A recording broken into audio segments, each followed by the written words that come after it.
আসসালামু আলাইকুম। আজকে আমাদের ছাদের আপডেট, আজকে লফটের না পুরো ছাদের আপডেট। সকালবেলা কাকু পানি নিয়ে এসছে, সব মানে গাছে পানি দিবে। আমরা কিন্তু ছাদে অনেকগুলো কিছু গাছ নিয়ে এসেছি, গাছগুলো দেখাই, কালেকশন করা হয়েছে।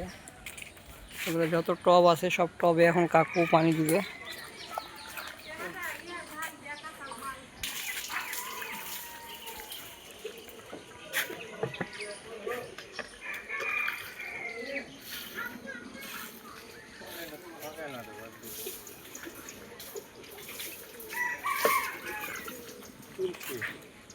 তুলসী গাছ, এই গাছের কি চারা আপনি নিজে করছেন নাকি?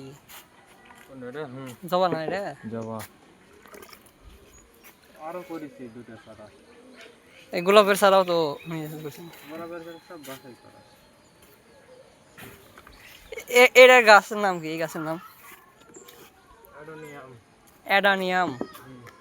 কাঠ গোলাপ বলে না অনেকে? না না, কাঠ গোলাপের গাছ ভেনু। ও, এই গাছ ভেনু। বেগুনের চারা কিনে না, এটা বাড়িতে উঠে না? ওটা কিনা না, বড় ভাই আমাকে দিয়ে গেছিল 10-12টা চারা। এর তো গোলাপের গাছ অনেকগুলো গোলাপ আসছিল মনে হয়। অনেক কপি আছে, অনেক কপি। এটাও কিন্তু নয়টাই করা, দাম থেকে চারা এগুলো করা। এই লফট ফুল ফাঁকা বলতে গেলে উপরে এক পিস শুধু বাচ্চা আছে, আর নিচে পুরো ফাঁকা, মানে নিচের কবুতরগুলো রাখা আছে এই সাইডে, এইদিকে সব এর মধ্যে রাখা আছে। শীতের সময় তো একটু কবুতর বেশি যত্ন নিতে হবে। যাই হোক, একজনের নিউ সেট আপ চলে আসছে, মাশাআল্লাহ।